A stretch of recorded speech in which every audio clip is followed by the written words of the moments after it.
बिस्मिल्लाहिर्रहमानिर्रहीम। क्लास 8 में एक्सरसाइज 4.2 का क्वेश्चन नंबर 3 यहाँ पर हल करेंगे। तो यहाँ पर हमारे पास अब क्वेश्चन नंबर 3 जो है, अगर हम इसको पढ़ें तो लिखा हुआ है कि Ali, Jain and Saad started a business with 30,000 और उसके बाद दोबारा 30,000 और 24,000 रिस्पेक्टिवली। ये तरतीबवार 30,000 और 24,000 इन्होंने खर्च किए, अली, जैन और साद ने। After 5 month period Jain withdraw RS 18,000, यानी 5 मंथ्स के बाद जैन ने जो है 18,000 पैसे उसमें से निकाल लिए। And the business is close after 10 months, ये बिजनेस जो था वो 10 महीने चला। How much did each partner receive in the profit of 37,500, यानी 37,500 जो टोटल प्रॉफिट हुआ है 10 महीने के अंदर। अब इनमें से इनका क्या हिस्सा होगा? तो पहले हम ये लिखेंगे कि अली ने कितना इन्वेस्टमेंट किया था, उसको पहले लिखेंगे। तो अली ने जो पहले इन्वेस्टमेंट की थी वो थी 30,000 और 10 महीने के लिए की थी पहले, तो उसको ज़रूर 10 कर देंगे। तो इसकी जो इन्वेस्टमेंट टोटल हो जाएगी 300 3 लाख तक हो जाएगी इसकी इन्वेस्टमेंट। अब जैन ने जो है इन्वेस्टमेंट जो की है, जैन ने इन्वेस्टमेंट की है 30,000,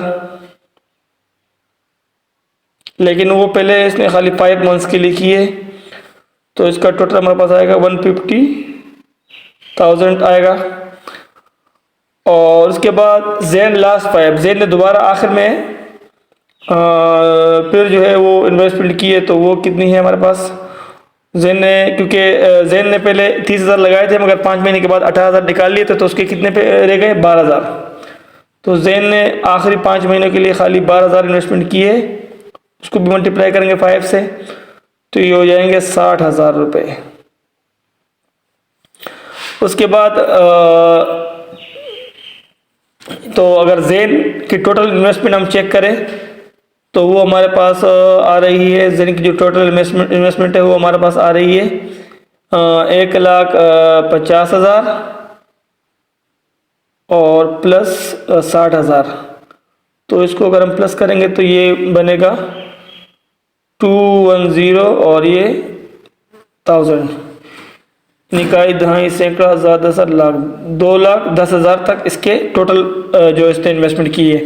अब साथ की इन्वेस्टमेंट जो है वो तो 24,000 है, तो उसको 24,000 लिखेंगे।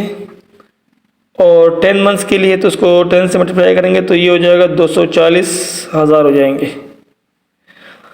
अब हमें जो है टोटल प्रॉफिट जो हमें हासिल हुआ है वो लिखना है। पर टोटल प्रॉफिट हमें कितना मिला है, तो टोटल प्रॉफिट यहाँ पर लिख लेते हैं। टोटल प्रॉफिट जो सवाल में हमें बताया गया है कि 37,500 टोटल प्रॉफिट हुआ है। हाँ, इतना प्रॉफिट हुआ है। अब इसमें किस तरह से ये डिस्ट्रीब्यूट करेंगे, यानी कितना कितना हिस्सा सबका आएगा। अब इस सवाल को अगर हम सॉल्यूशन इसका करें तो सॉल्यूशन में हम पहले क्या करेंगे, रेशियो ऑफ, पहले रेशियो निकालेंगे, रेशियो ऑफ ऑल इन्वेस्टमेंट, यानी तमाम जितनी इन्वेस्टमेंट हुई है उसका रेशियो निकालेंगे। तो उसमें अली ने की है इन्वेस्टमेंट, उसके बाद जैन है उसने इन्वेस्टमेंट की है इसमें, और उसके बाद जो है आखिर में साद ने इन्वेस्टमेंट की है। और किसी की किताब में नाम साद की जगह कुछ और है तो आप वो भी लिख सकते हैं, लेकिन मेरे पास किताब में साद नाम लिखे तो इसलिए मैंने साद नाम लिखा है। नाम कुछ भी हो सकते हैं, उससे कोई फ़र्क नहीं पड़ता। तो अभी इसकी जो इन्वेस्टमेंट अली की टोटल है ऊपर से हम देख के लिख लेते हैं। तो वो हमारे पास अली की जो है वो है 300,000 है, और जैन की जो है 210,000 है, और सात की जो है 240,000 इन्वेस्टमेंट है। तो इसको अब सिंप्लीफाई करना है, इसको हल करने के लिए। तो यहाँ पर 4 0 है, तो ये 4 0 और ये 4 0 और इसके 4 ज़ीरो ख़त्म हो जाएंगे, तो अब यहाँ पर 30, 21 और 24 रह गया। अब इसको ऐसा टेबल लगाना है कि सबको लग जाए और मुख्तसर करना है। इन 3 का टेबल लगेंगे, 3 8 24 हो जाएगा और 3 7 21 हो जाएगा और 3 दाएँ 30। तो 10 7 और 8 का रेशो यहाँ पर बन रहा है, तो इसको हम यहाँ लिख सकते हैं 10 7 और 8, ये तीनों का जो है ये इन्वेस्टमेंट का रेशो आ रहा है। तो अब इसको मज़ीद नेक्स्ट पेज पर हल करेंगे, यहाँ पर जगह कम है। अब हम यहाँ पर जो है क्या लिखेंगे, सम ऑफ रेशो लिखेंगे कि सम ऑफ रेशो हमारे पास क्या है। तो सम ऑफ रेशो जो है हमारे पास है वो जो है हमारे पास है सम ऑफ रेशो, यानी 1 की 10 रेशो थी, 1 की 7 थी और 1 की 8 थी। तो टोटल हमारे पास सम ऑफ रेशो जो है 25 आ गया। और टोटल प्रॉफिट यहाँ नीचे लिख लेते हैं दोबारा एक दफ़ा। टोटल प्रॉफिट जो है हमारे पास जो हमें सवाल में बताया गया है वो है 37,500।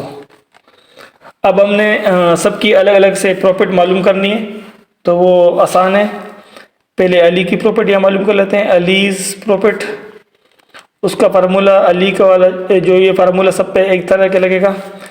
तो अली का प्रॉफिट जो है पहले उसकी जो है रेशो क्या था उसका, अली का जो रेशो था वो ये 10 था। तो 10 और मल्टीप्लाई होगा ये 37,500 से और टोटल डिवाइड होगा टोटल जो इसकी सम ऑफ रेशो है उससे।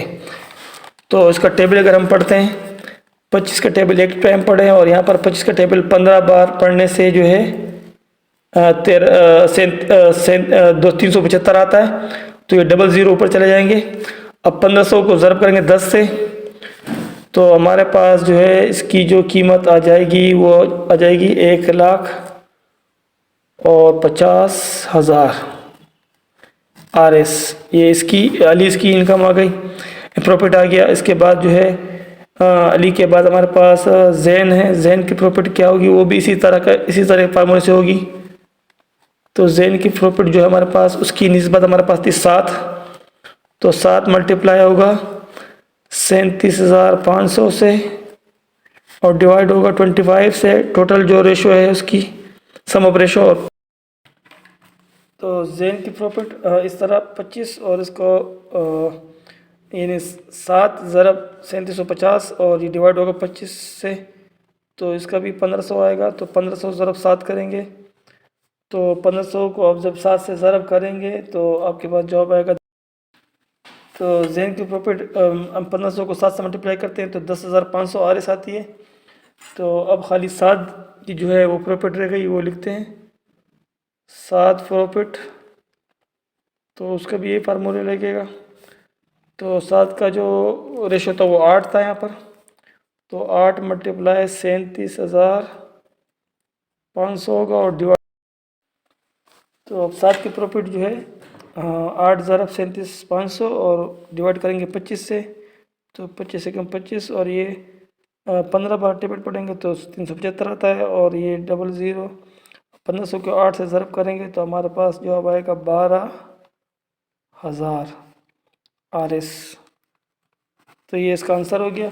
तो इस तरह से हमने जैन की अलग प्रॉफिट मालूम करी, अली की अलग और 7 की अलग मालूम करी। तो ये सवाल इस तरह से हल हो गया।